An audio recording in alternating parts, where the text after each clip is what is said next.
Oi, pessoal, o Direito ao Ponto está no ar. Vai curtindo, comentando, compartilha essa informação, porque hoje a gente vai cuidar de um barraco, viu? Elon Musk e Alexandre de Moraes. Quem está certo, quem tem razão. Na verdade, a gente não vai se ater muito a isso. A gente vai falar muito mais sobre a liberdade de expressão, que inclusive é o recheio de todo esse debate que está acontecendo já há algum tempo e que parece que não vai terminar por agora. Para falar sobre isso, a gente convidou um criminalista, Dr. Romilson Leal, que já esteve aqui com a gente, falando sobre os crimes contra a honra, calúnia, injúria e difamação, e também falando sobre desacato ao servidor público. É um prazer, doutor, recebê-lo aqui novamente. Obrigado, prazer é nosso, né, estar contigo novamente. Quantas vezes for convidado, estarei contigo, né? Tentando ajudar o público em geral nesse sentido de buscar desmistificar o direito, né? Uma vez que o direito é para a população. Exatamente. O direito não é para... O direito é feito para as pessoas comuns. Então a gente tenta desmistificar e obrigado pelo convite. E é professor, viu, gente? Explica muito bem. Bom, então só para a gente se situar um pouco, esse debate que está acontecendo entre o Elon Musk e Alexandre de Moraes vem suscitando uma questão que toca na liberdade de expressão. Então, está aí um projeto em tramitação, um projeto de lei, que é o 2630 de 2020, que é conhecido como o projeto, né, da fake news, que vem tentar combater a fake news, a PL das fakes. Mas muita gente acha, até acredita, na verdade, que esse projeto está sendo uma forma discreta, indireta, do governo cercear a liberdade do povo brasileiro. E aí a gente está aqui para justamente falar sobre a liberdade de expressão. Porque muitas vezes as pessoas falam, eu tenho o direito sim de me expressar, e tem, né? A liberdade de expressão ela é garantida pela legislação brasileira, mas as pessoas não sabem exatamente o que diz a lei a respeito da liberdade de expressão. Para a gente começar, eu quero saber do doutor Leal a postura, doutor, de Alexandre de Moraes em relação aos perfis de usuário da plataforma X, né? Que é o antigo Twitch, né? Que ele, por ordem judicial, manda bloquear 150 contas. Pode ser considerada uma ação de censura? Situação bem delicada, né? É um tema bem polêmico e que pode gerar debates de forma geral. Vamos lá. Para a gente analisar se há censura ou não, a gente tem que primeiro adentrar na Constituição Federal. Se nós pegarmos a Constituição Federal, ela diz o seguinte, pega lá o artigo 1º, e vai estar entre os fundamentos do Brasil o pluralismo político. Pluralismo político. O que é o pluralismo político? Está lá no artigo 5º, ou no artigo 1º, inciso 5. É justamente você conviver com diversidade de opiniões e de ideias. Num país que é um Estado democrático de direito como o nosso, nós temos que aprender a conviver com grupos diversificados. Isso chama-se pluralismo político. É um fundamento da República Federativa do Brasil. Pega lá o artigo 1º, né? Para o concurseiro aí que está nos assistindo, é o sócio de Vaplu, né? Soberania, cidadania, dignidade da pessoa humana, valores sociais de trabalho da e o pluralismo político, que é essa diversidade de ideias. Então, observe, se nós pegarmos no Brasil, um país que é majestoso, nós temos 5 regiões aí, com mais de 200 milhões de habitantes. Ora, eu querer que, se eu aqui achar que só vai ter uma opinião, e aí eu começo a perseguir quem tem opiniões diversas, começo a derrubar contas de pessoas que pensam diferente de mim, aí a gente entra num campo complicado. Por quê? Porque a diversidade de ideias no Brasil tem que existir. E é um fundamento que deve ser respeitado. Não bastasse o artigo 1º, a gente tem o artigo 5º, que diz o quê? É livre a manifestação do pensamento sendo vedado ao anonimato. É justamente para isso que serve no Brasil a liberdade de expressão. Opa, anonimato por quê? Porque se eu falar mal de alguém, eu posso ser responsabilizado penalmente e criminalmente. E ainda até administrativamente, né? Porque, digamos, servidor público, por exemplo, se você for um servidor público e se utilizar do seu cargo para praticar, sei lá, numa rede social, alguma coisa, você pode responder o processo administrativo. Tá bem? Então, observe que nós já temos no ordenamento jurídico formas de punir aquele que exorbitar da liberdade de expressão. Então, aí, no caso, O senhor quer dizer, em outras palavras, que o que a gente tem na legislação brasileira já é suficiente para punir as pessoas que passem o limite, vamos dizer assim, da civilidade, da ética nas redes sociais, é isso? Se hoje eu lhe xingar na sua rede social, o que é que você pode fazer contra mim? Injúria, Que eu não vou fazer isso, né, de forma alguma. Vou lhe elogiar. Você não tá louco. Vou lhe elogiar, mas chego lá. Nós temos o crime de injúria, não é isso? Injúria. Crime contra a honra lá do artigo 140 do Código Penal. Então, hoje existem mecanismos legais. Se você se sentir ofendida quando eu fizer isso, civilmente você pode buscar uma reparação? Sim. Com certeza pode. Registrar uma queixa Pode também. sim. Agora, o que essa lei traz são mecanismos de tentar trazer digamos, o que é uma desinformação? A lei, ela fala muito, ela tenta dizer o que é uma desinformação. Peraí, se eu disser Celana é bonita, se alguém não concordar, vou ser punido por desinformação? Não.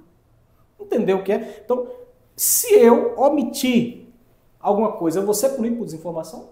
Também não. Então, observe, quem é que vai dizer o que é desinformação? São situações que são muito, digamos assim, abertas. Quem vai fiscalizar Isso é perigoso. as redes sociais? No Estado Democrático de Direito, que vigora o princípio da legalidade, da taxatividade, se nós tivermos condutas muito abertas, vai fazer com que haja um perigo de você querer punir por punir. Entendi. Isso não é bom Punir para um por Estado não Democrático de gostar, Direito. Punir porque não gostei do comentário, porque me ofende, punir porque não Sim, concordo. Mas sim. claro que a punição não vai vir clara dessa forma, ela vai vir subliminar, né? Temos que ter cuidado. Eu acredito que o Brasil, ele tem que aprender muito, né? Nós somos uma democracia que não temos pouco tempo aí, né?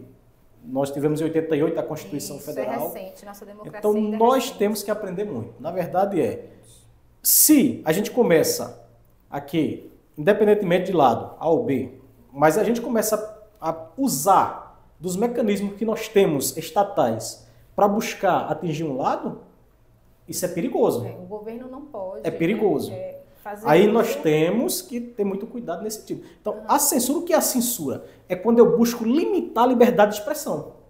Então, se por parte do governo, né, vamos imaginar que esse projeto de lei seja aprovado e que vai ter regulamentação das redes sociais, sim, e aí quem vai fazer essa fiscalização é o próprio governo. Aí não soaria uma limitação, uma censura à liberdade de expressão do povo brasileiro? É perigoso. Nós estamos num caminho aqui que é o seguinte: até onde, por exemplo, na rede social, eu não cheguei a ver na íntegra, mas os provedores de internet. Se eu fosse dono de um provedor de internet e eu pudesse ser responsabilizado por o que o usuário coloca na rede, eu ficaria com medo. A lei prevê isso. Eu ficaria com medo. Por quê? Porque é o seguinte, eu não tenho como fiscalizar. Se eu tenho milhões de usuários... Melhor, a lei não, o projeto de lei. Pronto. Prevê Então, assim, eu não queria isso para mim. Se eu fosse dono de um provedor de internet e eu pudesse ser responsabilizado, eu não queria. Então, um dos perigos aí já mora aí, tá certo? Eu não queria isso para mim. Mas aí é outra situação. O que vai ser ataque à democracia? O que vai ser crime de ódio? São expressões muito abertas. Então nós temos que ter cuidado com a crítica, né? Podemos criticar? A Constituição garante. A crítica desde que não atinja a pessoa. Não é isso? A honra, a imagem. Mas é o seguinte, o servidor público ele pode ser criticado? Ele pode, não, ele deve.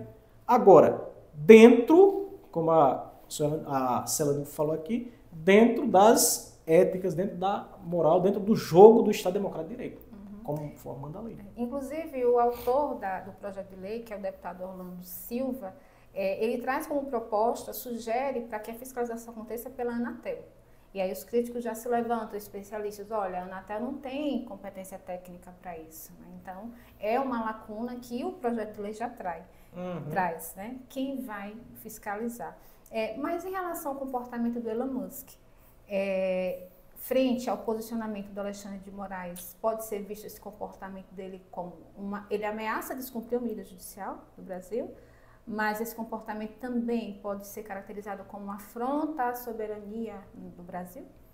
Vamos lá, né? Vamos lá. Soberania nacional. Exatamente. Se nós pegarmos a Constituição também, de novo, artigo 1º, né? Aí os concurseiros gostam, né? Quem estiver estudando aí. Sociedade Plur, a soberania é um fundamento do Brasil. Só que essa soberania, o que é? Nós falamos o seguinte, soberania é você fazer se respeitar externamente e fazer se obedecer internamente. Então, automaticamente, quando a gente tem um país soberano, como o país que é o Brasil, nós temos que ele deve ser respeitado externamente e deve ser obedecido. O Brasil tem leis próprias. Estado democrático de direito é um país que é politicamente organizado e que obedece às suas leis. Vamos lá. O Elon Musk, né? Elon Musk aí, Isso. ele tem uma plataforma internacional. O Supremo Tribunal Federal é o guardião da Constituição Federal. Acabou. O que vigora no país? Decisão judicial, a gente cumpre. Decisão judicial, a gente cumpre.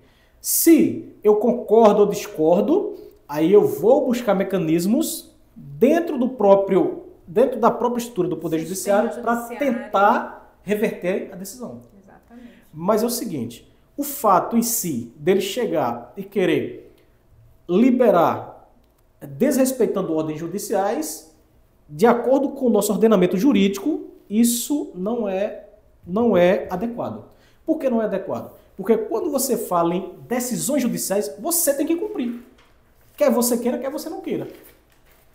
Quer você queira, quer não queira. Então, se você está descontente com a decisão judicial, eu estou descontente. Nossa amiga aqui está descontente, vai fazer o quê? Vai buscar, tentar mudar aquela decisão. Uhum. Se não conseguiu mudar, infelizmente tem que se submeter. Até porque aí existe aquele contrato social, não é isso? Ou seja, nós abrimos mão de um pouco da nossa liberdade para aceitar viver em sociedade. Não é isso mesmo? Exatamente. Contrato social acho que é de... Justamente. Uhum. Então, nós vivemos em sociedade.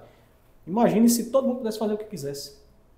Não viveríamos, teríamos o caos. Exatamente. Então, nós temos o Poder Judiciário, né? E o Poder Judiciário está aí, deu a decisão. É justa? É injusta? Não se discute. Uhum. Tem que ser cumprida.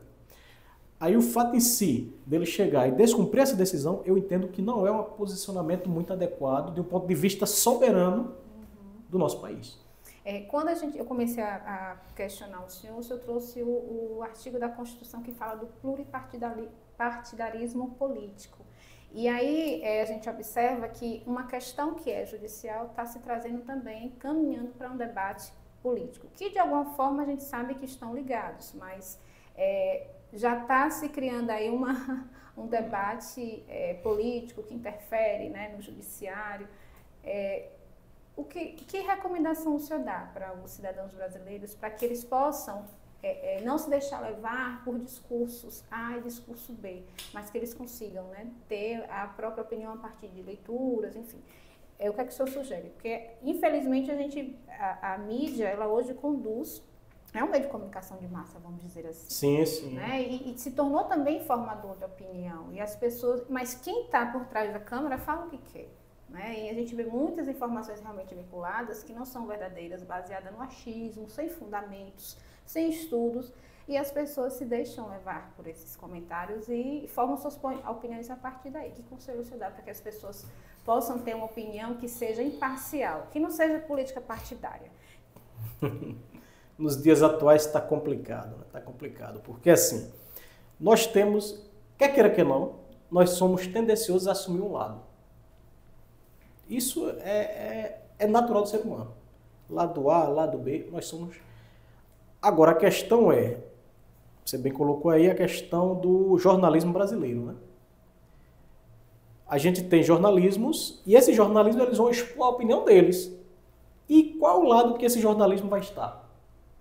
Então, o brasileiro hoje ele vai ter que ter muito cuidado nesse sentido de não ser influenciado por uma decisão que está puxando para um lado. Tem que ser imparcial. A imparcialidade é justamente isso. Eu tento informar, quer dizer, não sou jornalista, né? A nossa amiga aqui, acho que sabe mais do que eu, é jornalista, né? Sim. Pronto. Eu entendo que o jornalismo ele tem que buscar trazer informação na sua veracidade, né? Sem puxar para o lado A ou para o lado B. Exatamente. A partir do momento que destoa disso daí, infelizmente, nós temos uma manipulação. E o cidadão brasileiro hoje, lamentavelmente, está sendo refém dessa situação.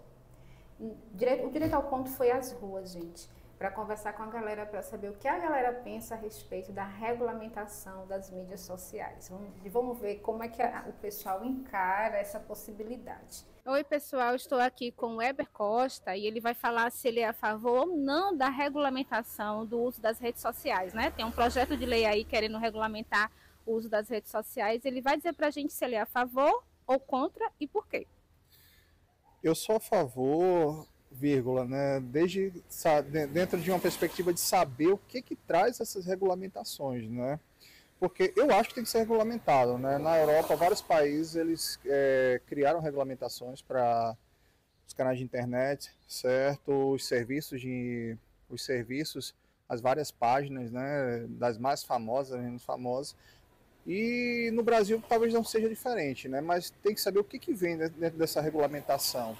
O que pode ser, pode ser exibido, o que não pode ser exibido, certo? Então, eu sou a favor, mas com certos critérios que não venham a ferir os direitos constitucionais, não venham a ferir, né, a liberdade em si do cidadão, sempre procurando não confundir liberdade com libertinagem, né? E aí o Eber, né, obrigado Eber pela sua participação aqui no Direito ao Ponto, ele fala que é a favor, desde que essa regulamentação ela seja muito bem explicada e que de fato ela não seja utilizada para cercear a liberdade, né, não seja um disfarce para cercear a liberdade do brasileiro. É complicado, né, como eu estou dizendo. Se a gente parar para analisar, um abraço aí, conheço, viu, também o Eber, conhece o Eber, né? Conheço. Oi? Compulseiro, eu sei disso, já trabalhei com ele. Na verdade, um abraço aí, né, para o nosso amigo. Veja só, vamos lá. Você colocou uma questão interessante. No Brasil, existem direitos e garantias fundamentais que tenham caráter absoluto?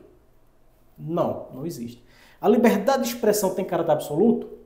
É só você lembrar. Se eu chegar lá e colocar alguma coisa contra a sua pessoa na rede social, você pode me processar. Peraí, mas é um direito absoluto? Não é. Porque existem situações que eu vou responder pela minha liberdade de expressão. A questão da regulamentação dos meios de comunicação, é interessante a gente analisar que existem países que estão regulamentando. Agora sim, temos que ter cuidado. Tem que ser uma coisa mais transparente, a fim de que a gente não possa se utilizar desses mecanismos para cometer, por exemplo, censura. Porque a censura é justamente essa limitação e a circulação de ideias.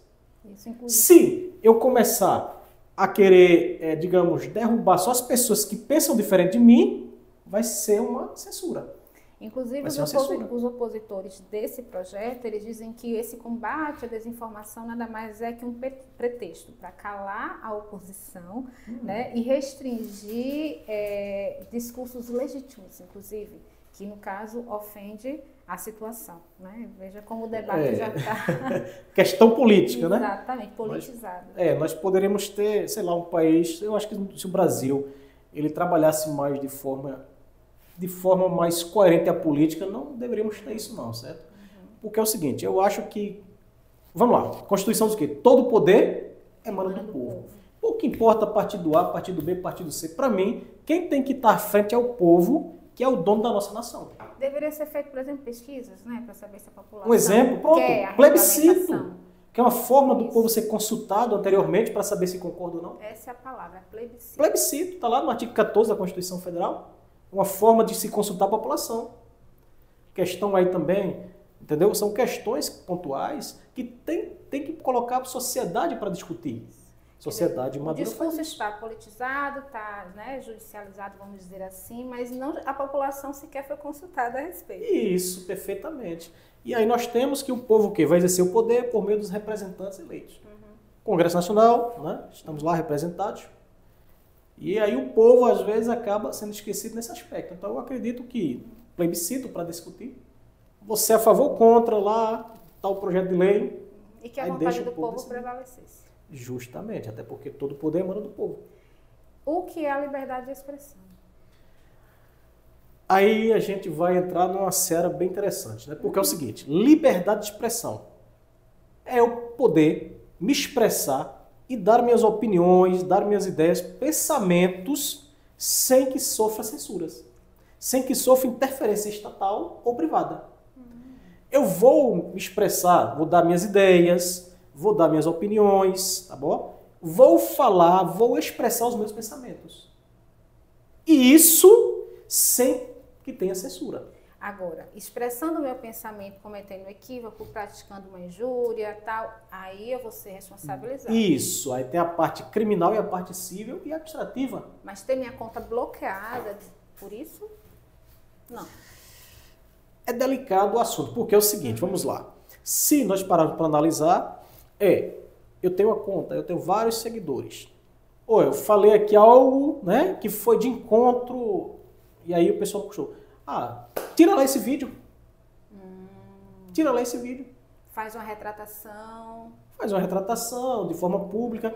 Mas é assim, se você chegar e tentar calar alguém porque discorda das ideias dele, é bem perigoso. Eu particularmente entendo isso. Eu acho um pouco perigoso. Onde eu encontro na lei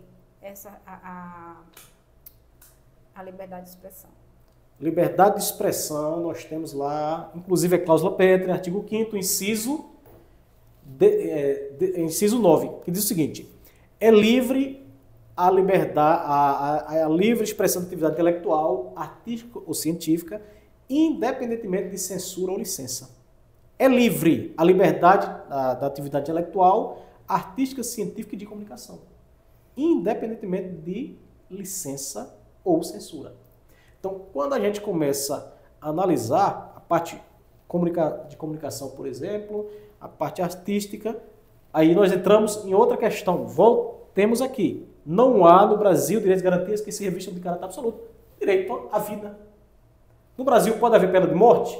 Não. No Brasil não pode haver pena de morte, não? Não. A não ser que é caso de guerra declarada. Mas tem as exceções, né? Mas, assim, ou seja, até o direito à vida a população queria, não, pode ser cerceado pelo... Nós temos cláusula pétrea, né? Artigo 5º está lá.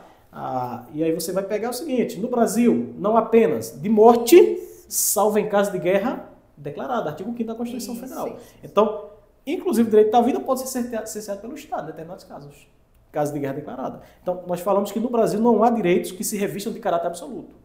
Agora, eu cometo aqui alguma, sei lá, algum crime em rede social, ou já tem mecanismos. Nós temos o Código Penal, que tem crime de injúria, difamação, calúnia. Tem reparação pelo dano material, moral, à imagem. Então, a liberdade de expressão não é um direito absoluto. Que está lá previsto na Constituição. Não é. No Brasil nós falamos, até o direito à vida pode haver caso de pena de morte aplicada pelo Estado. Isso. Qual seria, doutor, o limite entre proibir e censurar? Ou a diferença? Acho que a diferença talvez seja melhor. Talvez proibição, eu acredito que proibição está mais coerente, né? Porque é o seguinte, eu posso proibir alguém de publicar determinado conteúdo? Acredito que sim. Agora, a censura você vai lá e não deixa a pessoa chega lá, vamos lá. O que é que você vai... Vamos lá, você está aqui. O que é que você vai botar na rede social? Deixa eu pesquisar primeiro. Isso é censura, né? Você primeiro tomar conhecimento do que vai ser colocado na rede social, não. Isso é censura. A proibição, você está lá na rede social, isso aqui está proibido, né? Você vai lá e proíbe um determinado conteúdo. Existe no Brasil, né? Direitos sociais. Conteúdos, por exemplo, que faz apologia ao racismo. Isso. Inclusive no sul do Brasil tinha um grupo musical que eles faziam composições e as músicas eram apologias ao racismo contra os judeus. Inclusive faziam apologia ao nazismo. E aí, enfim, né, foi proibido. Que é correto. Censurado, né? Na verdade, censura no Brasil não pode haver, né? Não pode. Censura no Brasil não pode. Proibido. Aí pode proibir sim, conteúdos que firam a moral, os bons costumes, né? Sim. A integridade nacional, tá certo? E aí nós temos que é um assunto muito delicado. Bastante. Muitíssimo, muita discussão. E o que eu acho que complica em relação à população é o desconhecimento da lei. Porque a população não conhece a lei e muitas vezes não procura conhecer e fica justamente se deixando levar por discursos prontos que a gente encontra na internet. A gente tem um outro vídeo agora do João, que também deu sua opinião a respeito da regulamentação das mídias sociais. Será que regulamentar o uso das redes sociais não seria o cerceamento de liberdade? Será que é tentar podar a liberdade de expressão do brasileiro? Bom, eu estou aqui com o João Paulo Barreto e ele vai dizer a opinião dele a esse respeito. João, você é contra, a favor e por quê? Então, eu sou a favor da regulamentação da internet, especificamente da rede social no Brasil, porque a internet, embora não exista um espaço territorialmente definido, é uma terra que tem lei e deve ser responsabilizada aquelas pessoas que eventualmente cometam algum ilícito. Também para proteger a imagem, etc. E em relação a esse debate aí de Elon Musk e Alexandre de Moraes, aí nas redes sociais, eu acredito que a população tem que se pautar em um debate mais jurídico e não um debate político, porque foi para o campo da política, mas o pano de fundo da regulamentação das redes e da internet é um debate jurídico, simplesmente por um fato de ter uma questão de responsabilização dos atos das pessoas que eventualmente cometam algum crime ou etc. João, muito obrigada por sua participação no Direito ao Ponto. Doutor, observa que o João ele diz que é a favor sim da regulamentação das redes sociais, porque ele entende que as redes sociais são uma terra sem lei, né? Que as pessoas costumam fazer o que querem, ou pelo menos acham que podem fazer o que querem.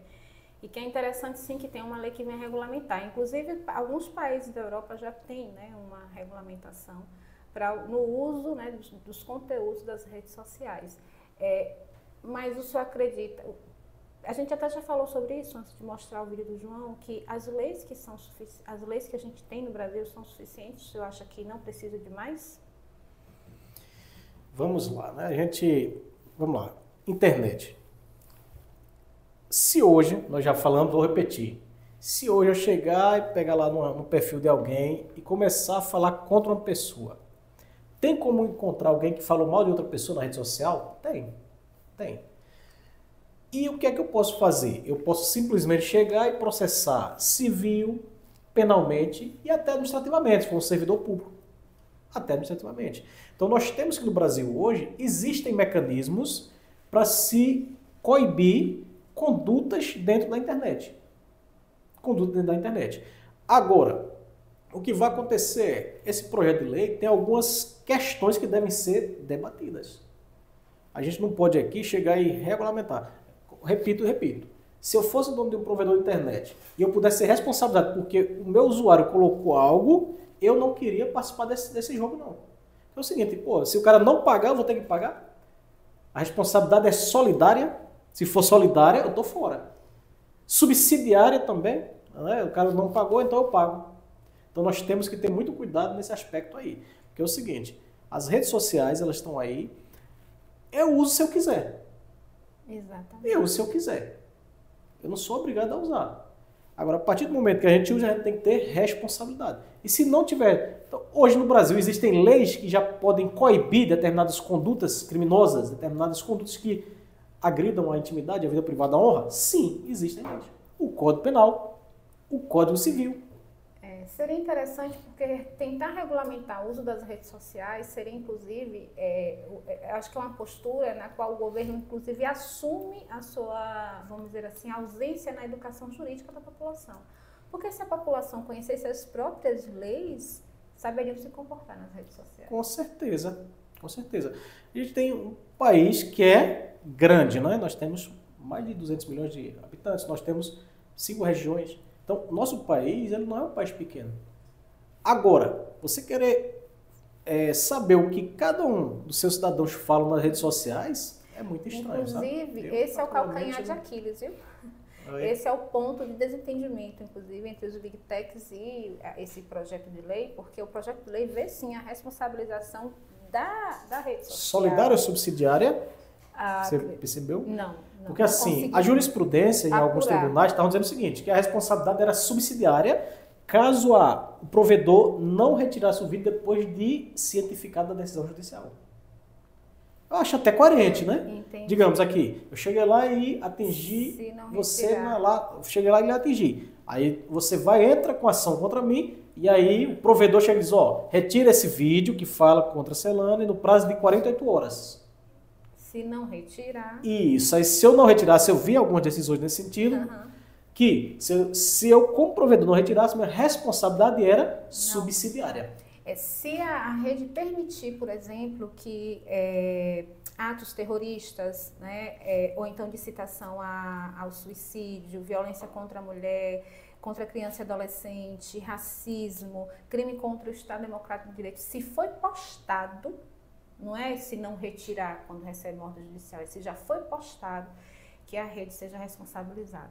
Então, e aí seria a multa de 10%, né, do faturamento da rede no Brasil. Entendi. E se houver, e se essa mídia, esse conteúdo que foi postado, ele foi impulsionado, aí a multa ela cresce. Na verdade, não é se... O projeto... Isso, o projeto determina isso. Pronto, eu particularmente vejo aí que a gente tem que ter muita discussão mesmo. Exato. Então, assim, o Congresso Nacional está aí, nós temos representantes, né? Acredito que todos nós votamos aí nos deputados, todos nós votamos nos senadores, e eles vão discutir. Mas eu acredito que tem que ser discutido, a população tem que tomar conhecimento do projeto a fim de que não seja manipulada. Porque manipular é fácil. Mas se a gente for atrás da informação, aí certamente a gente vai tomar conhecimento do que de fato tem que existir. Agora eu repito, se eu fosse um provedor e pudesse ser responsabilizado pelo que eu não queria participar desse jogo. No Brasil, então, a gente pode ter uma saída aí, né? Porque, pula fora aí. Porque é o seguinte, quer dizer, eu estou aqui, eu estou lhe oferecendo meu serviço aqui, muitos deles nem são pagos. Mas de repente, né, o cabo vai ganhar alguma coisa, ele vai ganhar. Mas de repente eu posso ser responsabilizado porque um camarada lá de uma cidade lá do interiorzão colocou algo e aí a rede social não teve como analisar e eu vou ser responsabilizado por isso. É muito estranho. Vamos ver a opinião de um outro cidadão jazeirense que eu encontrei lá na Praça da Bandeira, que também vai dar sua opinião a respeito da regulamentação das redes sociais no Brasil. Agora é a vez do seu Josiel dar a opinião dele a respeito da possibilidade de regulamentação das redes sociais aqui no Brasil. O senhor concorda, seu Josiel, com essa possibilidade de regulamentação das mídias sociais? Olha, é muito relativo isso. Nem aquela extrema-direita, nem aquela extrema-esquerda. Se a gente regular demais, vai parar na Venezuela. E se regular de menos, já existem leis, eu acredito que se você falar uma coisa que ofenda outras pessoas, a pessoa vai solicitar danos morais e outras coisas assim. O que existe no Brasil é que o Supremo está tomando os outros poderes. O Executivo, o Legislativo está subordinado ao Supremo. E tudo que o ministro do Supremo diz é lei, é verdade absoluta. Isso não existe, né? A gente tem um governo agora acovardado, que não toma as medidas para conter aqueles excessos, tanto o excesso dos manifestantes quanto o excesso do judiciário. Porque o Supremo hoje se acha acima de Deus e qualquer coisa.